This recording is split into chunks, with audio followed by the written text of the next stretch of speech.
Hi, my name is Daniel Holloway from ChefHolloway.com, and this is my web series called From Farm to the Table, in which I go to local areas, local farms, utilize local products for dishes at home. So in this segment is about pumpkins. It's autumn season and all these squash and gourds and pumpkins are sprouting up. So I want to show you how to utilize a pumpkin in different ways other than pies and soups. So off to the pumpkin patch. So I'm here at the pumpkin patch at Andrew Scenic Acres Farm in Campbellville, Ontario. So I just want to talk about the nutritional value of pumpkins. It's high in vitamin A, which is great for your eyesight, reduces and prevents heart disease and cancers as well. But the taste has a nice autumn richness with earthy flavors and interesting smooth textures. So I want to pair it up today with some seared scallops, which I'm going to sear on cast iron skillet. I'm also going to do the pumpkin and goat cheese puree on the bottom with a little bit of toasted pepitas, which is a hulled pumpkin seed, and maybe a little bit of pancetta as well. So I'll see you in the kitchen. So here we are in the kitchen. I got a pumpkin here that's already prepared. So basically I throw in the oven for 400 degrees and I bake it whole. Well, actually I cut it in half. And then I bake it with the skin on to preserve the flavor for about an hour or 45 minutes until it becomes soft. I leave the seeds in as well because those are also packed with flavors, so we want as much pumpkin flavor as much as possible. So what I'm doing here is I'm just seeding the pumpkin. It's very easy once it's cooked. I just want all the pulp out. You take the pumpkin and take the flesh right off. Just like that. So I have an onion here I'm going to cut in half, and then just a small rough chop. All we want to do is sweat it with some butter, no color at all. Get the sweetness out and the oils out, get a nice flavor on that, and then deglaze with some nice rich chicken stock, and then simmer it down. So what I got here is a couple tablespoons of butter. I just put a little, maybe like a teaspoon of oils, just so your butter doesn't burn. So throw that in the pan, nice hot pan, medium heat. Throw your onions in right away. Give that a quick toss. Caramelize.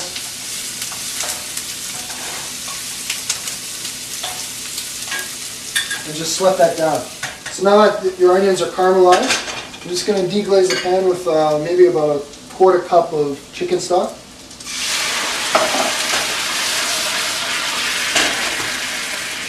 And our small pumpkin that we picked from the farm, and just let that simmer. I want to keep the heat at a medium heat, and then just let that simmer.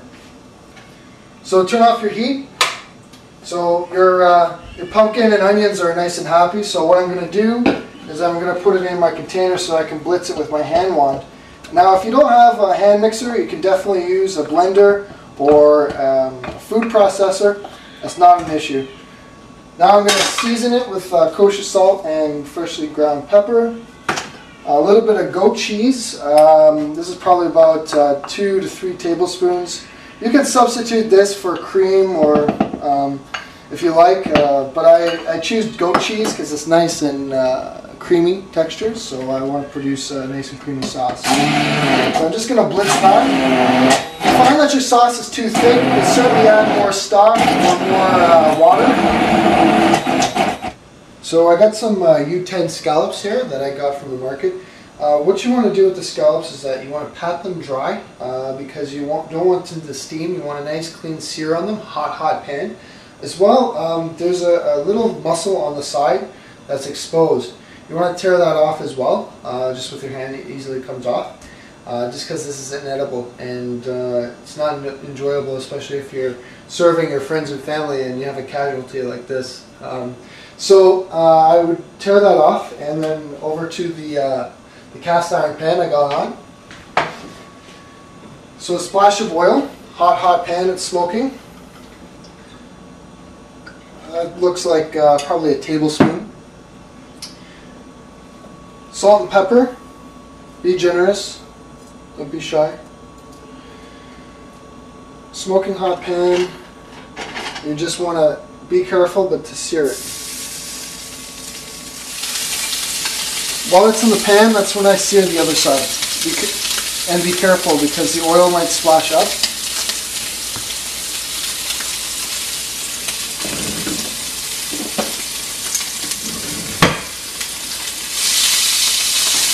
Try not to move them around because you don't want the scallops to stick to the cast iron pan.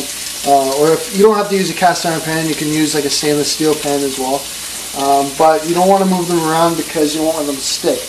They will release when they're ready. I just want to check the color on these. Not done yet.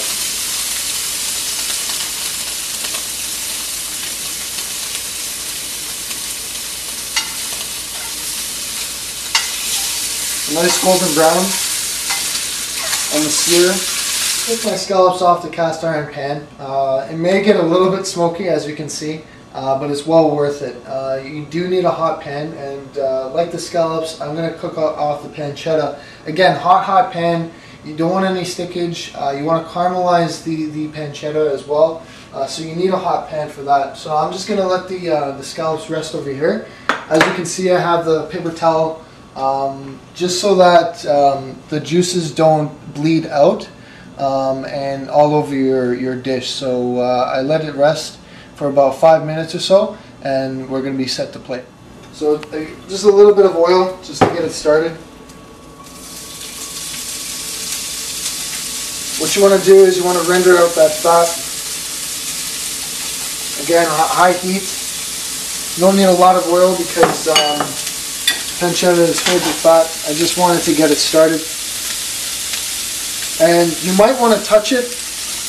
You're tempted to play around with it, you know, stir it like a sauce, but trust me, you do not want to stir at this point because what you're going to do, you won't activate the caramelization that you really want. You won't get a crisp texture, so you want to just leave it until you get a nice brown color. So look at that. Nice crispy pancetta, no sweat. It takes literally like 5 minutes to do. This is a quick and easy way to plate. So I got my sauce that I blended. Like I said, if you don't like the consistency, you can add a little bit of water or chicken stock to loosen it up. So I just put that down in the middle, just like that. Get my U-10s. Put those puppies down.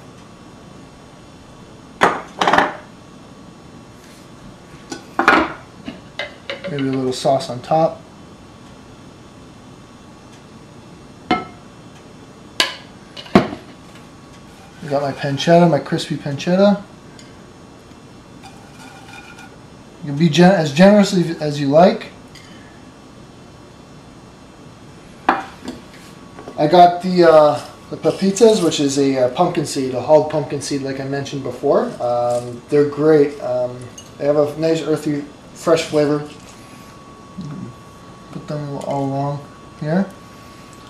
It's a nice autumn dish. Just for a pop of color, I have some chives.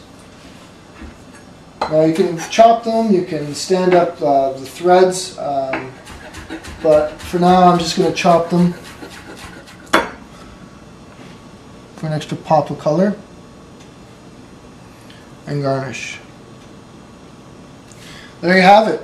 U-10 scallops with pumpkin sauce and goat cheese, and a little bit of pepitas with pancetta. Now it's time to dig in, guys.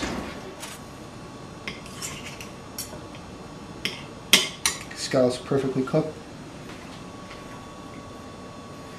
Right on. It's got this nice earthy texture. Like I said, I really wanted to bring the autumn flavors out. The smokiness of the pancetta and the tenderness of the scallops just really off the charts. So that's it, guys. It's been a pleasure. This is episode 1 of Farm to the Table, chefholloway.com. I've been Daniel Holloway, and please visit my website, and I'll see you next time. Thanks.